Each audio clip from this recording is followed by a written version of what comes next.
Hello students, welcome to talking text books living no child behind. मैं अक्षय मालव लेके आया हूं आपके लिए teaching from Kota to India live. जी हाँ, जहां हम आपको 6 to 8 के ओलंपियाड्स के साथ साथ एनटीएससी, एनएससीजीएस और पीआरएमओ की तैयारी भी करवाते हैं। इसी के साथ साथ आपके 6 to 10 के स्कूल एग्जामिनेशन की प्रिपरेशन भी करवाते हैं। मतलब आपके लिए आपके बोर्ड एग्जामिनेशन की प्रिपरेशन भी हम करवाते हैं ताकि आप उसके अंदर अच्छा परफॉर्म कर सके और अच्छे मार्क्स लेके आ सके। और इसी काम में हमारी पूरी एक्सपर्ट टीम लगी हुई है आपको पढ़ाने के लिए, पूरे जोर शोर के साथ आपके नोट्स लेने के लिए और आपको नोट्स प्रोवाइड करवाने के लिए। ये है हमारी एक्सपर्ट टीम। और अगर अभी तक आप हमारे साथ टेलीग्राम पे नहीं जुड़े हैं तो आप बड़ी ही आसानी से हमारे साथ जो है टेलीग्राम पे जुड़ जाइए और वहां पे जो भी मटेरियल है, क्वेश्चंस हैं, उनका फायदा उठाइए। ठीक है, आप ये कैसे कर सकते हैं? आप ये बड़ी ही आसानी से कर सकते हैं। पहले आपको टेलीग्राम ऐप डाउनलोड करना है, गूगल प्ले स्टोर से आपको बड़ी ही आसानी से वो मिल जाएगा। फिर आपको क्या करना है, अपनी रेलेवेंट क्लास के ग्रुप लिंक्स को वहां पे जाके सब्सक्राइब करना है। फॉर क्लास 10th जैसे ग्रुप लिंक है TTB010। जैसे ही आप इस ग्रुप लिंक को सब्सक्राइब करेंगे, आप वहां से हमारा डीपीपी और सैंपल मटेरियल एक्सेस कर सकते हैं बड़ी ही आसानी से, और जो है उसे प्रैक्टिस कर सकते हैं। अगर आपको हमारे बारे में जानना है, पहले सैंपल मटेरियल देखना है, तो आप जा सकते हैं कहां? टेलीग्राम पे। चलिए, अगर वो मटेरियल आपको पसंद आता है, जो कि आने वाला है, ठीक है, बहुत अच्छे अच्छे क्वेश्चंस हैं वहां पे, तो आप जा सकते हैं कहां? हमारी वेबसाइट पे जो है talkingtextbooks.in। यहां पे जाके आपको क्या करना है, यहां पे जाके आपको अपने रेलेवेंट क्लास का कोर्स चूज करना है। स्टडी मटेरियल ऑप्शन में जैसे ही आप जाएंगे, वहां पे आपको अपने रेलेवेंट क्लास का कोर्स चूज करना है, जैसे कि foundation and olympiad for class 10th या फिर पर्टिकुलर एग्जामिनेशन का जैसे एनटीएससी। ओके, जैसे आप इसको सेलेक्ट करेंगे, आपको यहाँ पर वेरिएंट्स देखने को मिलेंगे, डिफरेंट डिफरेंट पैकेजेस आपको जो है देखने को मिलेंगे। और उसके अंदर आपको अगर सिर्फ और सिर्फ जो है टेस्ट ही कवर करने हैं, ठीक है, सिर्फ और सिर्फ क्वेश्चंस की प्रैक्टिस करनी है, थ्योरी आपकी कंप्लीट है, तो आप जा सकते हैं कुछ इस तरीके के पैकेज के लिए।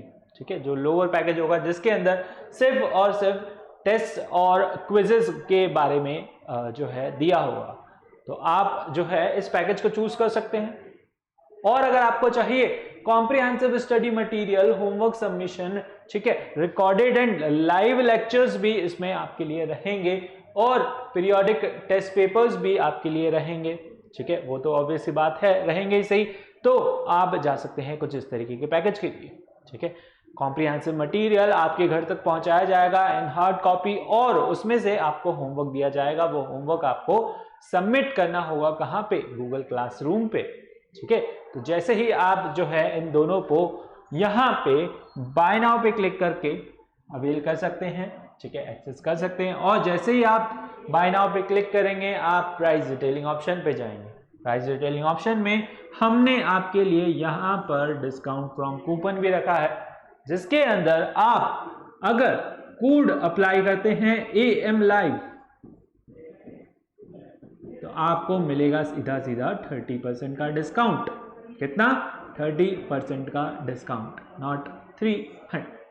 ठीक है, तो 30% का डिस्काउंट आपको वहां पर मिलेगा बड़ी ही आसानी से, और उसे आप यहां बाय पैकेज पे क्लिक करके बाय कर सकते हैं। चलिए, यहां बाय पैकेज पे आपको क्लिक करना है और उसे आप बाय कर सकते हैं बड़ी ही आसानी से through your credit card, debit card और थ्रू योर नेट बैंकिंग।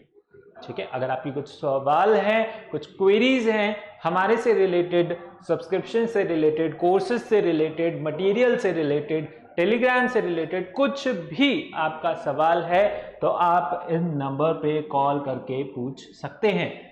ठीक है, नंबर बहुत सिंपल है, नोट कर लीजिए जल्दी से, 9549041111। ठीक है, चलिए आज का हम अपना लेक्चर स्टार्ट करते हैं। और आपको पता है उससे पहले हम क्या करते हैं? We do the cardinal promise. और हम कार्डिनल प्रॉमिस क्यों करते हैं? To become a smart student. Smart student बनने के लिए हम कार्डिनल प्रॉमिस करते हैं। तो जल्दी से प्रॉमिस कीजिए मेरे साथ, I promise to listen to the complete lecture and make proper notes of it so that I can become a smart student, ताकि मैं क्या बन सकूं, स्मार्ट स्टूडेंट बन सकूं। ठीक है, प्रॉमिस ले लीजिए जल्दी से, लिया आपने? चलिए आगे बढ़ते हैं और लेक्चर के एंड तक आपको बने रहना है मेरे साथ, और जो है आज हम पढ़ेंगे उसके प्रॉपर नोट्स भी आपको लेने हैं। तो जल्दी से कॉपी पेन लेके बैठ जाइए और हम स्टार्ट कर रहे हैं हमारा आज का लेक्चर। आज के आपके लर्निंग आउटकम्स होने वाले हैं क्या, मेंडलीव्स पीरियोडिक टेबल। हम क्या पढ़ रहे हैं, early attempts to classify the elements, यानी कि एलिमेंट्स को क्लासिफाई करने के लिए हमने किस किस तरीके के जो अटेम्प्ट्स ट्राई किए। ठीक है, लास्ट लेक्चर में हमने इसका बेसिक इंट्रोडक्शन पढ़ा था लेक्चर 1 में, आज लेक्चर 2 में हम पढ़ेंगे मेंडलीव्स पीरियोडिक टेबल। ठीक है, लास्ट लेक्चर का थोड़ा सा अगर रिवाइज करें तो हमने देखा था कि एलिमेंट्स को क्लासिफाई करना बहुत इंपॉर्टेंट है। ठीक है, क्योंकि उनकी प्रॉपर्टीज पढ़ने के लिए हर एक एलिमेंट की प्रॉपर्टीज जो है डिफरेंट रहती है। ठीक है, डिफरेंट प्रॉपर्टी वो शो कर रहा है और उसको लेके उसको यूज करना, उसको पढ़ना बहुत ही मुश्किल हो जाएगा अगर हमने उनको अरेंज ना करें। हम अरेंज क्यों करते हैं, क्लासिफाई क्यों करते हैं, हमारी कन्वीनियंस के लिए। तो हमने क्या किया, एलिमेंट्स जैसे जैसे डिस्कवर होते गए उन्हें अरेंज करना स्टार्ट किया। ठीक है, अब हमारे पास 118 एलिमेंट्स नोन हैं और धीरे धीरे जो पहले 30 एलिमेंट्स डिस्कवर हुए, ठीक है, फिर 63 एलिमेंट्स जो हैं डिस्कवर हुए, ऐसे करके कुछ धीरे धीरे इनका नंबर बढ़ता गया और साइंटिस्ट अटेम्प्ट्स करते गए इनको अरेंज करने के लिए। ठीक है, सबसे पहले आए आपके लेवोइशियर, उन्होंने एलिमेंट्स को सिर्फ क्लासिफाई किया किसके अंदर, मेटल्स और नॉन मेटल्स के अंदर। फिर आए आपके डोबर्नियर। ठीक है, डोबर्नियर ने एलिमेंट्स को क्लासिफाई किया किसमें, 3 के ग्रुप में, क्लस्टर ऑफ 3 और ग्रुप ऑफ 3, जिनको हम क्या बोलते हैं, ट्रायड्स बोलते हैं। क्या बोलते हैं, ट्रायड्स बोलते हैं। ठीक है, उन्होंने क्या बोला, उन्होंने बोला कि elements are arranged in order of 3 in their increasing atomic mass. The atomic mass of central element will be arithmetic mean of the other two. यानी कि जो दो हैं ऊपर और नीचे, उनका जब आप मीन निकालोगे उसका जो नंबर आएगा, उसकी जो वैल्यू आएगी वो एटॉमिक मास इक्वल होगा किसके, जो आपका एलिमेंट बीच में होगा, मिडिल एलिमेंट और द सेंट्रल एलिमेंट। ठीक है, फिर आया आपके न्यूलैंड। न्यूलैंड ने बोला कि वो he was the lover of music, तो उन्होंने एलिमेंट्स को जो है म्यूजिकल नोट्स में, ऑक्टेव्स में जो है अरेंज करना स्टार्ट किया। अरेंज करने पर उन्होंने देखा कि एलिमेंट्स की प्रॉपर्टी क्या हो रही थी, रिपीट हो रही थी आफ्टर 8th एलिमेंट, यानी कि हर 8 एलिमेंट के बाद प्रॉपर्टी रिपीट हो रही थी, लेकिन उसकी लिमिटेशन थी कि वो सिर्फ कैल्शियम तक ही अप्लाई हो रहा था और अदर एलिमेंट्स यानी कि हायर एटॉमिक मास पर जब हम जाते हैं तो वहां पर वो रूल फॉलो नहीं हो रहा था। इसलिए जो है दोनों ही केस में डोबर्नियर और न्यूलैंड भी क्या हो गए, आपके दोनों ही फेल हो गए, रिजेक्टेड कर दिए गए और उनको जो है डिस्कार्ड कर दिया गया। ठीक है, उसके बाद आए आपके कौन, साइंटिस्ट थे, डिमित्री इनोविच मेंडलेव। ठीक है, ये न्यू साइंटिस्ट थे और इनका बहुत ही इंपॉर्टेंट रोल था किसके अंदर, मेंडलीव यानी कि हमारी जो आज की मॉडर्न पीरियोडिक टेबल है उसको बनाने के अंदर। ठीक है, तो यहां पर मेंडलीव पीरियोडिक टेबल में इन्होंने क्या बोला, इन्होंने क्या किया, एलिमेंट्स को अरेंज करना स्टार्ट किया। इनके टाइम पे जो है 63 एलिमेंट्स नोन हो गए थे जब ये डिस्कवर करना स्टार्ट करा इन्होंने, यानी कि एलिमेंट्स को अरेंज करना स्टार्ट किया, तब तक 63 एलिमेंट वर नोन। ओके, और he was the Russian scientist जिन्होंने जो है एलिमेंट्स को क्लासिफाई करना स्टार्ट किया और उसमें इन्होंने एलिमेंट्स को एक टेबल की फॉर्म में जमाया। ठीक है, बड़ी सी टेबल की फॉर्म में इन्होंने एलिमेंट्स को अरेंज करना स्टार्ट किया और इनका जो है मेजर क्रेडिट है, ठीक है, किसके अंदर, हमारी मॉडर्न पीरियोडिक टेबल के अंदर। ठीक है, so Mendeleev has its major credit for the systematic classification of element. ठीक है, ये पूरा क्रेडिट जाता है किसको, मेंडलीव को। मेंडलीव सबसे पहले थे जिन्होंने जो है ज्यादा एलिमेंट्स को, यानी कि जो उस वक्त नोन थे, उनको एक टेबुलर फॉर्म के अंदर अरेंज किया। ठीक है, उसी से हमें आइडिया आया कि किस तरीके से एलिमेंट्स को अरेंज किया जा सकता है। ठीक है, इस तरीके से भी एलिमेंट्स जो हैं अरेंज हो सकते हैं, क्योंकि नंबर ऑफ एलिमेंट डिस्कवर हो रहे थे बार बार, और फिर जो है नए नए एलिमेंट्स को आप किस तरीके से वहां पर पुरानों के साथ रख सको, यानी कि उनकी प्रॉपर्टीज के साथ मैच करवा सको। ठीक है, तो उसमें मेंडलीव का सबसे बड़ा रोल था, है ना। He tried to group the elements on the basis of some fundamental property of atoms. ठीक है, when Mendeleev started his work, 63 elements were known. ठीक है, जब उन्होंने स्टार्ट किया 63 elements were known. ठीक है, he examined the relation between atomic masses. इन्होंने भी क्या किया, atomic mass को ही अपना बेस माना। ठीक है, जैसे कि डोबेनियर ने किया था और न्यूलैंड ने किया था, इसी तरीके से आपके जो है मेंडलीव ने भी एटॉमिक मास को ही अपना बेस मानते हुए एलिमेंट्स को अरेंज करना स्टार्ट किया। ठीक है, so what he tried to arrange और examine the relationship between the atomic mass of their element and their physical and chemical properties. ठीक है, उन्होंने क्या किया, रिलेशनशिप बनाया। ठीक है, रिलेट किया किसको, एलिमेंट की फिजिकल केमिकल प्रॉपर्टी को और उसके एटॉमिक मास। ठीक है, उनके अंदर से उन्होंने जो है रिलेशन निकाला। ठीक है, ये इन दोनों में क्या जो है कॉमन आपको मिलता है, और फिर उन्होंने एलिमेंट्स को अरेंज करना स्टार्ट किया। ठीक है, अरेंज करने पर उन्होंने देखा कि एलिमेंट्स की प्रॉपर्टी क्या कर रही थी, रिपीट हो रही थी। ठीक है, कुछ सर्टेन इंटरवल ऑफ टाइम के बाद। ठीक है, अमंग द केमिकल प्रॉपर्टीज। ठीक है, उन्होंने केमिकल प्रॉपर्टीज ली और केमिकल प्रॉपर्टीज में उन्होंने मेनली कॉन्सेंट्रेट किया किस पे, compound form by the element with hydrogen and oxygen. ठीक है, उन्होंने दो एलिमेंट लिए, हाइड्रोजन लिया और ऑक्सीजन लिया, और उसके बेसिस पे उन्होंने एलिमेंट्स को अरेंज करना स्टार्ट किया कि ये केमिकली उसके साथ किस तरीके से रिएक्ट कर रहे हैं। ठीक है, यानी कि हाइड्रोजन और ऑक्सीजन बहुत ही कॉमन थे। ठीक है, हर एक एलिमेंट के साथ जो है ये रिएक्ट करते हैं, तो इन्होंने जो है दो आपके एलिमेंट्स लिए, हाइड्रोजन और ऑक्सीजन, और उन्हीं पे कॉन्सेंट्रेट करते हुए उन्हीं के कंपाउंड्स बनाते हुए, ठीक है, एलिमेंट्स के साथ उनके कंपाउंड्स बनाए और उस बेसिस पे उनको अरेंज करना स्टार्ट किया। ठीक है, तो ये बेसिक इंफॉर्मेशन है। ठीक है, अपन अभी आगे और देखते हैं इंफॉर्मेशन, आप इसे नोट कीजिए। ठीक है, Mendeleev was the first scientist who has given the systematic classification of elements. ठीक है, चलिए, तो इन्होंने क्या किया, 63 elements were known. Main points क्या है यहां पर, 63 elements were known at that time, and he examined the relationship between the atomic mass and physical and chemical properties. Physical और केमिकल प्रॉपर्टीज और एटॉमिक मास में उन्होंने कुछ रिलेशन बनाया। ठीक है, और उसमें उन्होंने मेनली कॉन्सेंट्रेट किया, यानी केमिकल प्रॉपर्टीज के अंदर उन्होंने मेनली कॉन्सेंट्रेट किया हाइड्रोजन और ऑक्सीजन के ऊपर। ठीक है, कि यह एलिमेंट्स आपका हाइड्रोजन के साथ रिएक्ट कर रहा है या फिर ऑक्सीजन के साथ रिएक्ट कर रहा है, तो मेनली उन्होंने इन दोनों पे कॉन्सेंट्रेट करते हुए क्या किया, एलिमेंट्स को क्लासिफाई किया। ठीक है, उनकी केमिकल प्रॉपर्टीज के अंदर एलिमेंट्स को क्लासिफाई किया। ठीक है, आपने नोट किया। चलिए आगे बढ़ते हैं। अब उन्होंने क्या किया कि केमिकल प्रॉपर्टीज जो उन्होंने सेलेक्ट की थी, ठीक है, he selected two elements because these are very reactive and form compound with most of the elements known at that time. ठीक है, उन्होंने क्या किया, उन्हीं दो एलिमेंट को लिया, यानी कि और हाइड्रोजन एंड ऑक्सीजन जो क्या कर रहे थे, कंपाउंड बना रहे थे सिर्फ जो है मोस्ट ऑफ द एलिमेंट्स के साथ।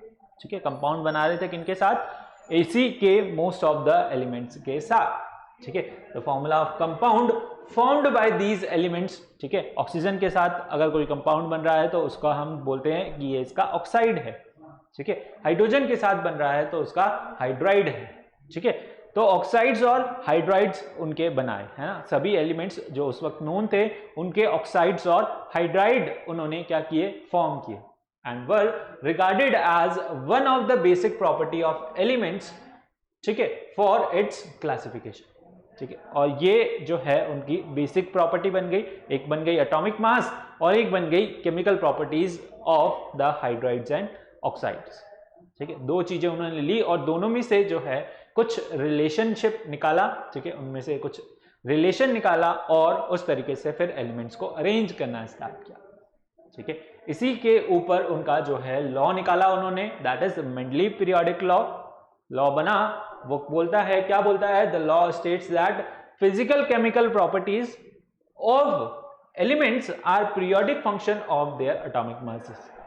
यानी कि फिजिकल केमिकल प्रॉपर्टी जो है उस तरीके से अरेंज है, उस तरीके से हो रही है, are the periodic function of their atomic masses. अगर एटॉमिक मास बढ़ रहा है तो उनकी जो है फिजिकल केमिकल प्रॉपर्टीज भी क्या हो रही है, चेंज हो रही है।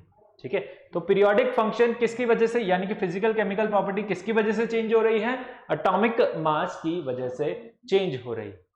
ठीक है, so he has given the law that elements और the physical chemical properties of elements are the periodic function of their atomic masses, है ना। फिजिकल केमिकल प्रॉपर्टीज क्या है, पीरियोडिक फंक्शन है उनके एटॉमिक मास का।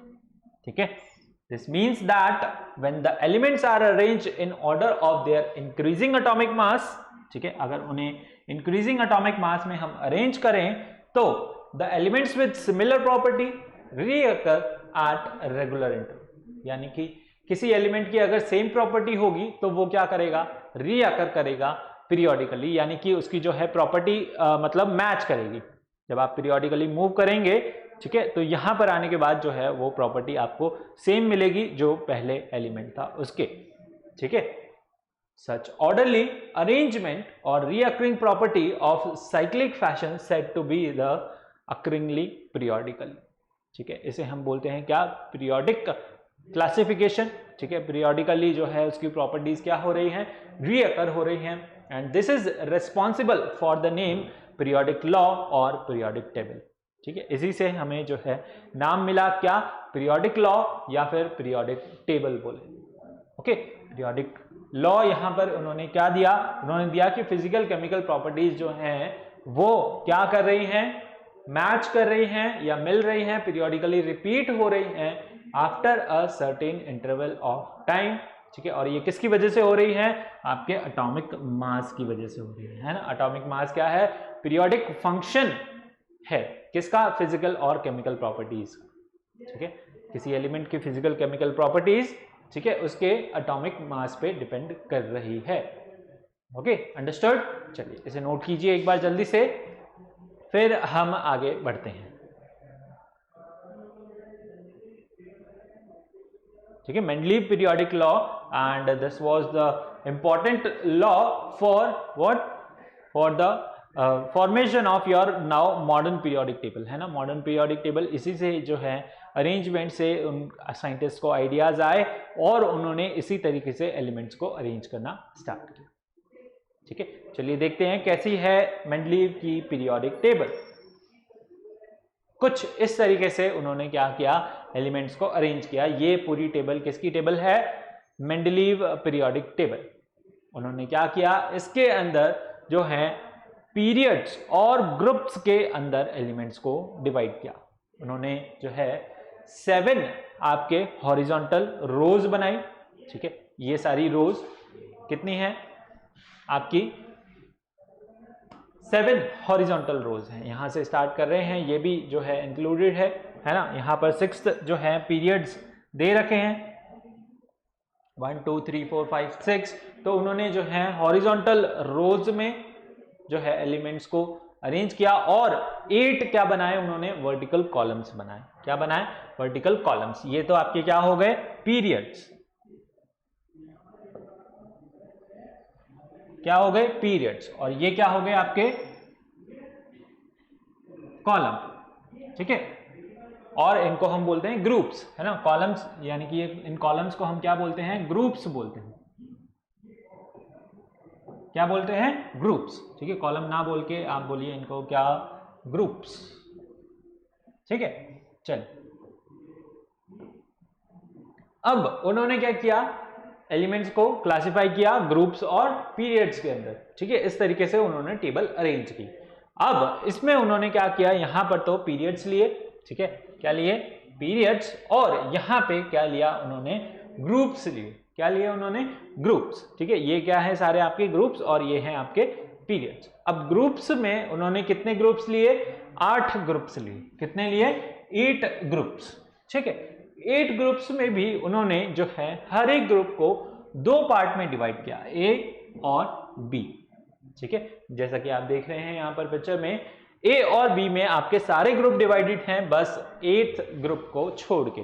ठीक है, 8th ग्रुप को छोड़ के उन्होंने सारे जो हैं ग्रुप्स को 2 पार्ट में डिवाइड किया। ए के अंदर आते हैं आपके नॉर्मल एलिमेंट्स और रिप्रेजेंटेटिव एलिमेंट्स। ठीक है, ए ग्रुप जो कंस्टिट्यूट करता है उसके अंदर हैं आपके रिप्रेजेंटेटिव एलिमेंट्स, यानी कि सारे एलिमेंट्स, या फिर बोले कि normal elements. Okay, and group B के अंदर हैं आपके कौन से एलिमेंट? Transition elements. ठीक है, मॉडर्न पीरियोडिक टेबल जब हम देखेंगे तो उसके अंदर आपको जो है अलग से दिखाया जाएगा। ठीक है, ट्रांजिशन एलिमेंट्स कौन से हैं, नॉर्मल एलिमेंट्स कौन से हैं। ओके, तो एक बार पॉइंट के लिए आपको ये याद रखना है कि बी ग्रुप में जो है ट्रांजिशन एलिमेंट्स हैं सारे। ठीक है, यहां पर ये बी और यहां पर ये बी, आप देख सकते हैं कोई भी जो है बॉक्स है वो उसके अंदर 2 एलिमेंट आपको देखने को मिलेंगे। ठीक है, तो जो आपका लेफ्ट साइड में है वो है ग्रुप ए। ठीक है, और राइट साइड में जो आ रहे हैं जैसे कि ये जिंक है, कैडमियम है, मरकरी है, तो ये है आपका ग्रुप बी। ठीक है, तो हर एक ग्रुप आपका 2 ग्रुप यानी कि 2 सब डिवाइडेड उसके अंदर है ग्रुप ए और बी में। ठीक है, यानी कि 8 को छोड़ के बाकी सारे जो हैं 2 ग्रुप्स में डिवाइडेड हैं, और 8th आपका जो है पूरा आधा खाली है और आधे में जो है 3-3 एलिमेंट्स अरेंज। ठीक है, उन्होंने क्या किया? एलिमेंट्स को अरेंज करना स्टार्ट किया increasing order of their atomic masses. यानी कि ये देखिए आप यहां पर 6, 9, 10, 12, 14, 15, 18। ठीक है, तो increasing order of their atomic मास के अंदर उन्होंने एलिमेंट्स को अरेंज करना स्टार्ट किया। ठीक है, और एक और बात जो हमने यहां पर पढ़ी थी, उन्होंने क्या किया? एलिमेंट्स को रिएक्ट करवाया, उनकी केमिकल प्रॉपर्टीज के बेसिस पे भी अरेंज किया, और क्या बनाए? उनके कंपाउंड्स बनाए। कंपाउंड्स किसके साथ? हाइड्रोजन के साथ और ऑक्सीजन के साथ, जैसा आप यहां देखेंगे RO और RH2। ठीक है, उनके रेस्पेक्टिव क्या बने? ऑक्साइड्स और हाइड्राइड्स। ठीक है, क्या बने उनके? ऑक्साइड्स और हाइड्राइड्स। ठीक है, यहां पर ग्रुप में जो है उसकी वैलेंसी चेंज हो जाती है, तो उसका जो है हाइड्राइड का फॉर्मूला चेंज हो जाता है। ये इसमें जो सारे एलिमेंट रहेंगे ये उनका ऑक्साइड्स और हाइड्राइड्स का फॉर्मूला रहेगा। यहां पर जो एलिमेंट्स होंगे वो उनके ऑक्साइड्स और हाइड्राइड्स का फॉर्मूला रहेगा। ठीक है, तो इस तरीके से ऑक्साइड्स और हाइड्राइड्स के फॉर्मूले भी बनाए गए, और उनके जो है एटॉमिक मास के बेसिस पे भी उन्हें क्या किया गया? अरेंज किया गया। ठीक है, तो इस तरीके से कुछ ये आपकी मेंडलीव्स पीरियोडिक टेबल है। ठीक है, अब इसके अंदर जो है कुछ इसके मेरिट्स थे और कुछ इसके डीमेरिट्स थे, यानी कुछ इसकी अच्छाइयां थी जिसकी वजह से ये फेमस हुई और इससे हमें जो है आइडिया मिला, और कुछ इसके लिमिटेशंस थे जिसकी वजह से ये आज हमारी जो है पीरियोडिक टेबल नहीं है। ठीक है, यानी कि इसको हम बस स्टडी करने के लिए याद रखते हैं, वैसे जो है सारे एलिमेंट्स को हम इस तरीके से अरेंज नहीं कर सकते। कहने का मतलब ये पीरियोडिक टेबल भी आपकी जो है डिस्कार्ड कर दी गई। ठीक है, कुछ और मेथड निकला जिससे हमने क्या किया? एलिमेंट्स को क्लासिफाई किया। ठीक है, आज जैसे आप देखते हैं, आपने स्टार्टिंग में पिक्चर में देखा होगा किस तरीके से जो है एलिमेंट्स अरेंज है। Okay, so this was the Mendeleev periodic table, और इसके अंदर जो है उन्होंने एलिमेंट्स को अरेंज किया। ठीक है, इसके अंदर क्या इसकी खूबियां थी, क्या इसके एडवांटेजेस थे, क्या इसके मेरिट्स थे, वो हम अभी पढ़ेंगे, और फिर हम पढ़ेंगे क्या इसके डीमेरिट्स भी, किस वजह से जो है ये डिस्कार्ड कर दी गई। ठीक है, यानी कि क्या ये एक्सप्लेन नहीं कर पाए जिसकी वजह से इसे डिस्कार्ड कर दिया गया। ठीक है, चलिए आगे देखते हैं, इसके मेरिट्स देखते हैं पहले। ठीक है, क्या इसकी खूबियां थी, क्या इसके एडवांटेजेस थे जिसकी वजह से जो है इसे इसमें से जो इसकी अच्छी चीजें थी उसे ले लिया गया, जो बुरी चीजें थी इस वजह से उसको क्या कर दिया गया? डिस्कार्ड कर दिया गया, और उससे जो है हमें आइडिया मिला। ओके, चलिए, Mendeleev periodic table was one of the greatest achievement for the development of chemistry. Chemistry के अंदर जो मेंडलीव की पीरियोडिक टेबल थी वो उस टाइम की जो है बहुत ही अच्छी अचीवमेंट मानी गई। ठीक है, कि मेंडलीव ने जो है इस तरीके से एलिमेंट्स को अरेंज कर दिया। Some of the important contribution of its periodic table are given below. ठीक है, पहला कंट्रीब्यूशन था उनका सिस्टमेटिक स्टडी ऑफ एलिमेंट्स। ठीक है, उनकी उस टेबल की वजह से क्या किया, हमने एलिमेंट्स को सिस्टमेटिकली स्टडी करना स्टार्ट किया। यानी कि सिस्टमेटिकली जो है हमें सारे एलिमेंट्स का 63 elements were known at that time, so उन सब का हमें अरेंजमेंट देखने को मिला। बड़ी ही आसानी से हमने जो है उसे अरेंज कर लिया और उन्हें स्टडी करना स्टार्ट किया। ठीक है, यानी कि increasing order of their atomic masses पे हमने उन्हें अरेंज करना स्टार्ट किया। He arrange the known elements in the order of their increasing atomic mass. ठीक है, atomic mass increasing order of their atomic mass पे उन्होंने उनको अरेंज किया, considering the fact that elements with similar properties should fall in the same vertical column. यानी कि elements की अगर प्रॉपर्टीज मिल रही हैं तो वो सेम वर्टिकल कॉलम के अंदर जो है फॉल आउट होंगे, यानी कि सेम वर्टिकल कॉलम में पीरियोडिकली रिपीट होके, मतलब वहां पर वही एलिमेंट आएगा जो उसमें मैच कर रहा होगा। ठीक है, जैसा कि आप देखेंगे है ना, यहां पर एक बार वापस से देख लेते हैं। ठीक है, उन्होंने क्या किया, सिस्टमेटिक अरेंज किया एलिमेंट्स को और उन्होंने बोला कि जो प्रॉपर्टी जिसके साथ मैच कर रही है वो क्या होंगे, सेम वर्टिकल कॉलम्स के अंदर आएंगे। जैसे कि यहाँ हेलोजन में आप देखेंगे फ्लोरीन, क्लोरीन, ब्रोमीन, आयोडीन। ठीक है, एक ही सेम वर्टिकल कॉलम के अंदर आ रहे हैं, यानी कि इनकी प्रॉपर्टीज क्या हो रही है, मैच हो रही है। ओके, ये सारे क्या हैं आपके हेलोजन। आज भी आप मॉडर्न पीरियोडिक टेबल में देखें तो ये सारे जो हैं आपको एक ही वर्टिकल कॉलम के अंदर देखने को मिलेंगे। ठीक है, तो इसलिए जो है ये इसका अचीवमेंट था कि एलिमेंट्स जो हैं सिस्टमेटिकली अरेंज हो चुके थे, है ना, और उनकी प्रॉपर्टीज क्या कर रही थी, मैच कर रही थी।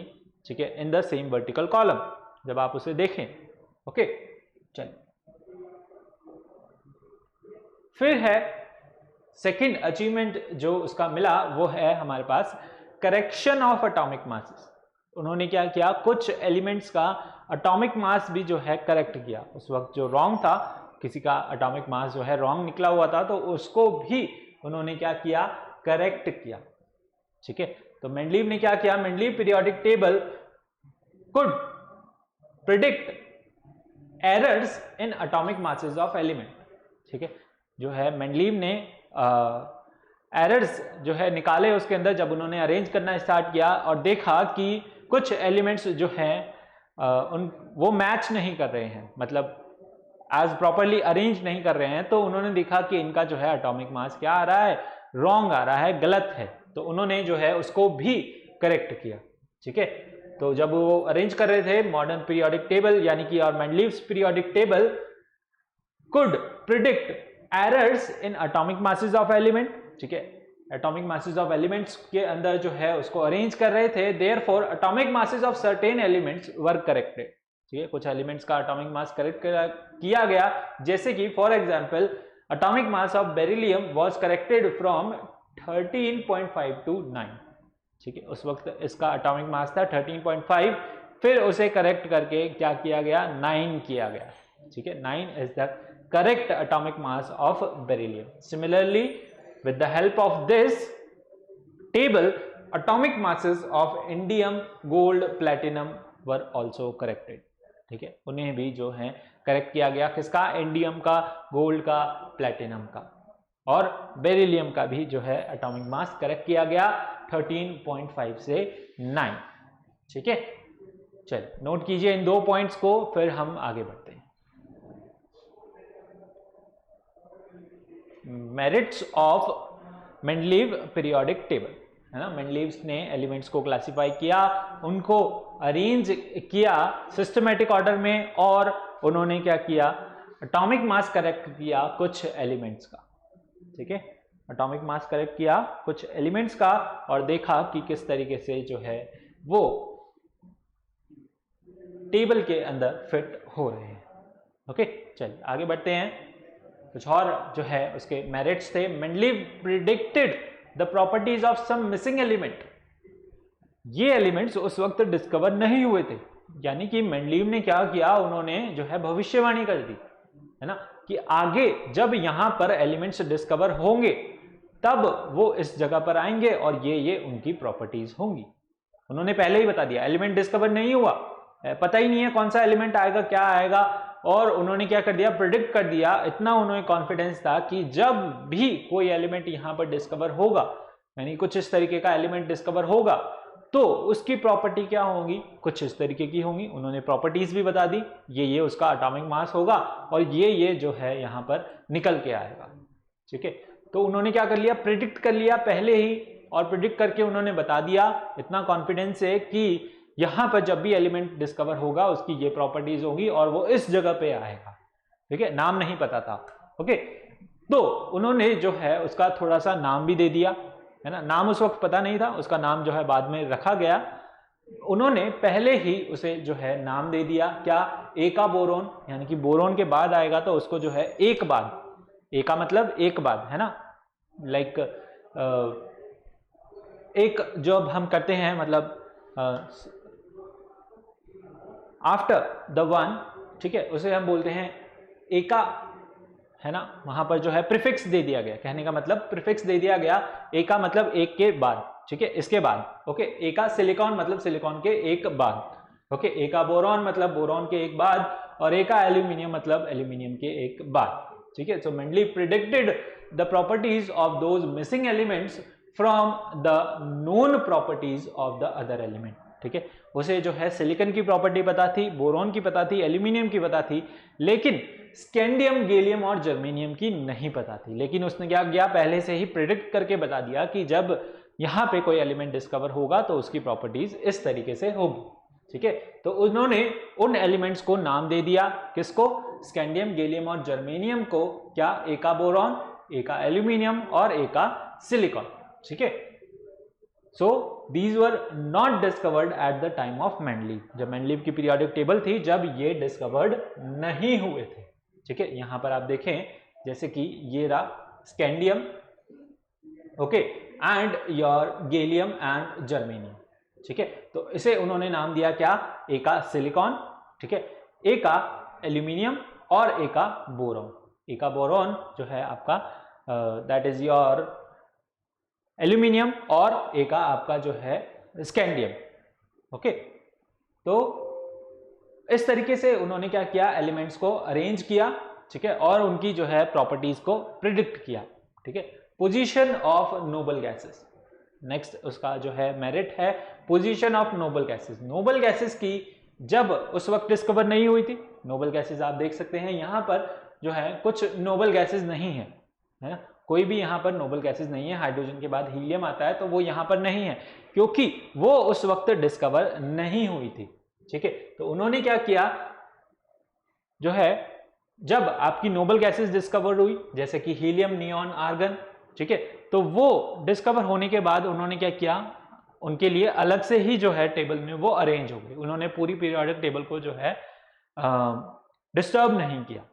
ठीक है, तो ये भी इसका एडवांटेज था कि noble gases like helium, argon, neon were mentioned in many studies. ठीक है, उनकी स्टडीज चल रही थी, लोग उनके बारे में भी डिस्कवर कर रहे थे। However these gases were discovered very late because they are very inert। ठीक है, यानी कि ये रिएक्ट नहीं करती है और इनका जो है कुछ भी अता पता नहीं है। ठीक है, and are present in extremely low concentration, बहुत ही लो कॉन्सेंट्रेशन में आपको मिलेगी, क्योंकि these are very less reactive, very low reactive. Okay, on the achievements of Mendeleev periodic table was that when these gases were discovered, they could not placed in new group, they could be placed in new group without disturbing the existing order। यानी कि जब ये discover हुई तो इन्हें जो है अलग से ग्रुप बना के रख दिया गया, पूरी पीरियोडिक टेबल जो है डिस्कवर यानी कि डिस्टर्ब नहीं हुई। ओके, यानी कि पुराना जो ऑर्डर था, ये सारा ऑर्डर था आपका, ये पूरा जो है डिस्टर्ब नहीं हुआ, उन्हें अलग ही ग्रुप बना करके अलग से ही रख दिया गया। ठीक है, जब ये डिस्कवर हुई, ये बनाने के बाद जब वो डिस्कवर हुई तो वो भी इसका एडवांटेज माना गया। ठीक है, यानी कि उनकी प्रॉपर्टीज भी कुछ इस तरीके से ही मैच कर रही थी कि वो जो है पूरी पीरियोडिक टेबल को डिस्टर्ब नहीं कर रहे थे। ठीक है, तो ये इसके कुछ एडवांटेजेस थे। एडवांटेजेस क्या, सिस्टमेटिक अरेंजमेंट हो गया, और क्या हुआ आपका, दैट इज प्रेडिक्शन। ठीक है, प्रेडिक्शन उन्होंने कर दिया, और उन्होंने क्या किया, एटॉमिक मास को करेक्ट किया, और उन्होंने क्या किया, नोबल गैसेस जो थी वो उनकी करेक्ट पोजीशन पे आई इस पीरियोडिक टेबल के अंदर जब उन्हें रखा गया। ठीक है, तो 4 यहाँ पर इसके क्या हैं, मेरिट्स हैं। ठीक है, अब इनके कुछ डीमेरिट्स भी देखते हैं। ठीक है, डीमेरिट्स क्या हैं, चलिए लिमिटेशंस बोल दें या फिर डीमेरिट्स। डीमेरिट्स क्या थे, in spite of many advantages mainly periodic table has certain defects, उसके अंदर जो है कुछ डिफेक्ट्स भी थे। जैसे कि पहला है आपका पोजीशन ऑफ हाइड्रोजन। हाइड्रोजन की पोजीशन जो है अभी तक भी फिक्स नहीं हो पाई है कि उसे कहाँ रखा जाए, उसे रखा जाए हेलोजेंस के साथ या फिर उसे रखा जाए कहाँ, अल्कली मेटल्स के साथ। ठीक है, position of hydrogen in periodic table is uncertain, यानी कि कोई फिक्स नहीं है, अभी तक कंफ्यूजन है, पर रखा हुआ है उसे किसके साथ, मेटल्स के साथ। ठीक है, so it has been placed in 1A group, यानी कि A के अंदर रखा हुआ है 1A group with alkali metals के साथ, but certain property of hydrogen resembles to those of halogens. वो किसके साथ प्रॉपर्टी शो करता है, हेलोजन की जैसी प्रॉपर्टी भी वो जो है शो करता है। So it may be placed with group of halogens as well. चलिए देखते हैं यहाँ पे हाइड्रोजन को कहाँ प्लेस किया गया है, यहाँ पे प्लेस किया गया है। कहाँ पे प्लेस किया गया है, यहाँ पे। ठीक है, हाइड्रोजन को यहाँ अल्कली मेटल्स के साथ प्लेस किया गया है, लेकिन ये प्रॉपर्टी शो करता है किसके साथ, हेलोजन के साथ। किसके साथ प्रॉपर्टी शो कर रहा है, हेलोजन के साथ भी, यानी कि फ्लोरीन, क्लोरीन, ब्रोमीन, आयोडीन की प्रॉपर्टी भी ये कभी कभी शो करता है। ठीक है, और इसे रखा गया है यहाँ पे। ठीक है, तो ये जो है यहाँ पर कंफ्यूजन है, अनसर्टेन है अभी तक भी कि हाइड्रोजन को कहाँ पे रखा जाए। ठीक है, तो ये इसका एक जो है लिमिटेशन हो गई कि इन्होंने जो है हाइड्रोजन की पोजीशन नहीं बताई सही से। ओके,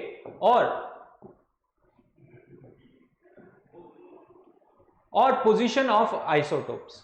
ठीक है, क्या है, पोजीशन ऑफ आइसोटोप्स। आइसोटोप्स क्या होते हैं, जिनका क्या होता है, एटॉमिक नंबर सेम होता है लेकिन एटॉमिक मास जो होता है डिफरेंट होता है। ठीक है, तो अब इन्होंने कैसे किया, increasing order of their atomic mass. ठीक है, एटॉमिक मास के बेसिस पे इन्होंने जो है एलिमेंट्स को अरेंज करना स्टार्ट किया, तो उसमें जो है आइसोटोप्स भी आने चाहिए, क्योंकि आइसोटोप्स क्या होते हैं, atoms of same element with different atomic masses. जैसे कार्बन हो गया, तो कार्बन जो है आपका एक एलिमेंट है, ठीक है, एक ही एलिमेंट है, लेकिन कार्बन 12 भी होता है, कार्बन 13 भी होता है और कार्बन 14 भी होता है, यानी कि कार्बन के ये आइसोटोप्स है। ओके, यानी कि कार्बन आपको जो है उसका एटॉमिक मास 12 भी होता है, 13 भी होता है और 14 भी होता है। तो increasing order of their atomic मास में अगर आप उनको अरेंज कर रहे हो तो आइसोटोप्स को भी अरेंज करो। ठीक है, मतलब कार्बन के साथ यहाँ पे जो है आइसोटोप्स भी आने चाहिए। यहाँ पे आपका कार्बन है तो यहाँ पर उसके जो है आइसोटोप्स भी लिखे हो। ठीक है, तभी तो जो है पूरा उस तरीके से अरेंज होगा। तो ये यहाँ पर इसका क्या बना, लिमिटेशन बना, यानी कि डीमेरिट बना। ठीक है, तो उन्होंने क्या किया, उन्होंने आइसोटोप्स का जो है कुछ भी नहीं बताया कि आइसोटोप्स को आप किस तरीके से अरेंज करेंगे। ठीक है, isotopes of the atoms of same element having the different atomic masses, therefore according to the Mendeleev classification these should be placed at different places depending upon their atomic masses। इन्हें भी तो जो है अलग अलग जगह पे रखना चाहिए according to their atomic masses। ठीक है, यानी कि जिस एलिमेंट का जो एटॉमिक मास होगा, यानी कि उसके आइसोटोप्स का जितना जितना एटॉमिक मास होगा उन्हें उस हिसाब से अरेंज करना चाहिए। ठीक है, फॉर एग्जाम्पल देखें, जैसे कि हाइड्रोजन के भी आइसोटोप्स होते हैं। हाइड्रोजन का आइसोटोप होता है दैट इज H1 और H2 और H3, है ना, यानी कि हाइड्रोजन का 1 भी होता है, ठीक है, हाइड्रोजन का 2 भी होता है दैट इज ड्यूटेरियम, और ट्रिटियम भी होता है। ठीक है, प्रोटियम, ड्यूटेरियम और ट्रिटियम। ठीक है, 3 आइसोटोप्स हाइड्रोजन के भी आपको देखने को मिलेंगे। However, isotopes have not been given a separate place। उन्हें जो है अलग से जगह नहीं दी गई इस पीरियोडिक टेबल के अंदर। ठीक है, तो because of their similar properties, यानी कि वो भी क्या कर रहे थे, सिमिलर प्रॉपर्टी शो कर रहे थे। भाई कार्बन है तो कार्बन कार्बन की ही प्रॉपर्टी जो है वो शो करेगा। ठीक है, कार्बन चाहे 13 हो 14 हो, एलिमेंट तो एक ही है ना, तो प्रॉपर्टीज भी क्या करेगा, सेम ही शो करेगा, इसलिए उनको जो है सेपरेट जगह नहीं दी गई और ना ही इनके बारे में कुछ एक्सप्लेनेशन दी गई कि आइसोटोप्स को आप किस तरीके से अरेंज करेंगे। ठीक है, तो ये यहाँ पर इसका क्या बना, इसका लिमिटेशन बन गया, इसकी जो है डीमेरिट बन गया, इसका डिसएडवांटेज बन गया। ठीक है, चलिए नोट कीजिए इसे जल्दी से। हमने उसकी मेरिट्स भी पढ़े, अब इसके लिमिटेशंस की इन्होंने जो है पोजीशन ऑफ हाइड्रोजन जो है सही नहीं दिया और इन्होंने जो है पोजीशन ऑफ आइसोटोप्स को भी एक्सप्लेन नहीं किया। ठीक है, चलिए नेक्स्ट आगे बढ़ते हैं। एनॉमलस पेयर ऑफ एलिमेंट, यानी कि कुछ भी जो है इन्होंने एलिमेंट्स के पेयर बना दिए, किसी भी तरीके से उन्हें अरेंज कर दिया गया, उसके अंदर जो है बाद में कुछ ना कुछ कमियां देखने को मिली। ठीक है, एनॉमलस पेयर ऑफ एलिमेंट्स, कौन कौन से एलिमेंट्स, जैसे कि certain pair of elements the increasing order of their atomic mass was not obeyed, यानी कि कुछ एलिमेंट्स को उन्होंने इस तरीके से अरेंज किया कि उनका एटॉमिक मास जो है इंक्रीजिंग ऑर्डर में नहीं था, यानी कि पहले जो है भारी वाला रख दिया और बाद में जो है हल्का वाला रख दिया, यानी कि एटॉमिक मास जो है कम वाला बाद में रख दिया और ज्यादा वाला पहले रख दिया, जबकि increasing order of their atomic मास में कम वाला पहले आना चाहिए, ज्यादा वाला बाद में आना चाहिए। तो ये उन्होंने जो है खुद का ही लॉ फॉलो नहीं किया, उन्होंने खुद ही लॉ बताया कि केमिकल और फिजिकल प्रॉपर्टीज किस पे डिपेंड कर रही है, एटॉमिक मास पे। एटॉमिक मास उनका क्या है, बेस है। अब उन्होंने खुद की ही बात को जो है किसी किसी जगह पे फॉलो नहीं किया, जैसे कि आप देखें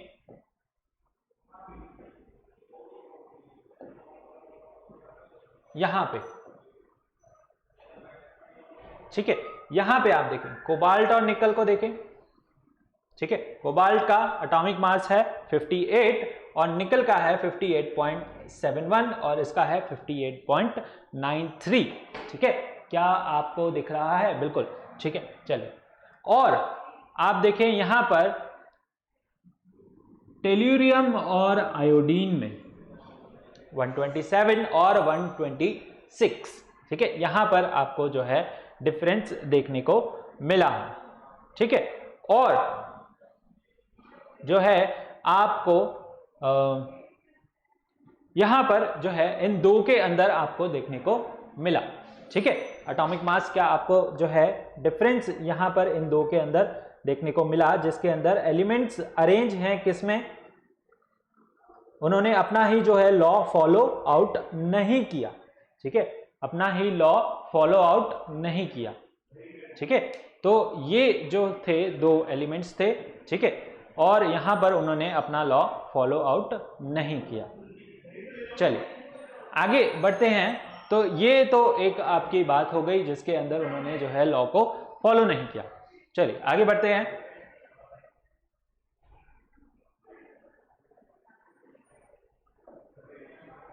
ठीक है, तो कुछ पेयर जो हैं इस तरीके से बनाए गए। ठीक है, उनकी properties according to the similarity in their properties and not in increasing order of their atomic mass, यानी कि उनके एटॉमिक मास पे वो जो है इंक्रीजिंग ऑर्डर में उसे नहीं रखा गया।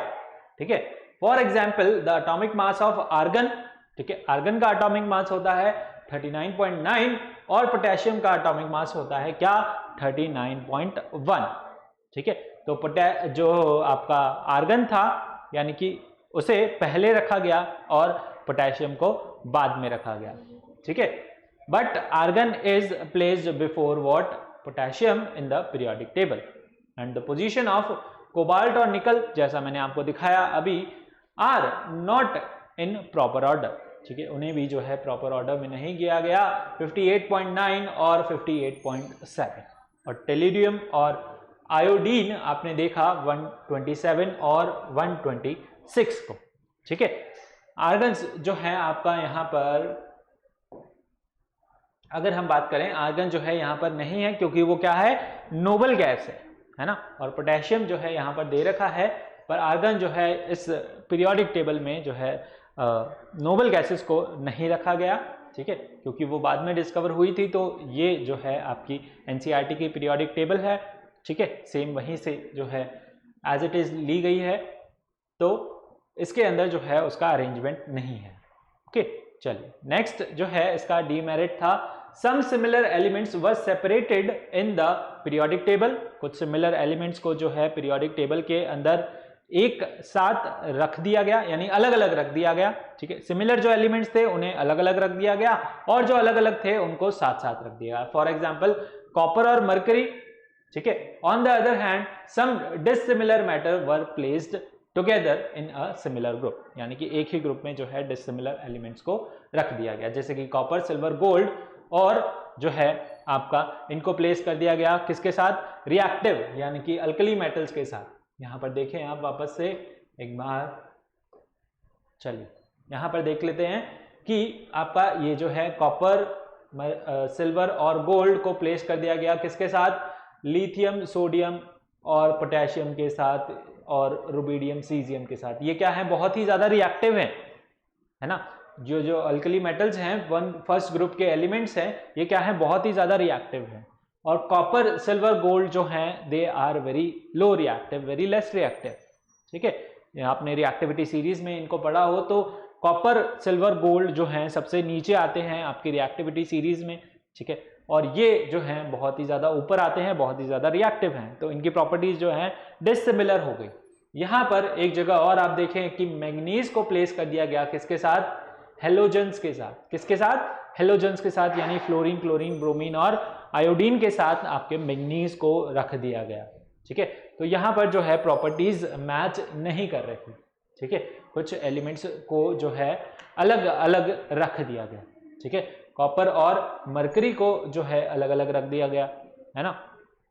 तो इस तरीके से जो है elements were arrange in similar elements were separated and dissimilar elements were placed in the same group, ठीक है। डिसिमिलर एलिमेंट्स को एक ही ग्रुप में रख दिया गया और जो आपके सिमिलर एलिमेंट्स थे उन्हें जो है सेपरेट आउट कर दिया गया, ठीक है। तो ये भी इसका क्या बना, एक लिमिटेशन बना, इसका डिसएडवांटेज बना, डीमेरिट बना, ठीक है।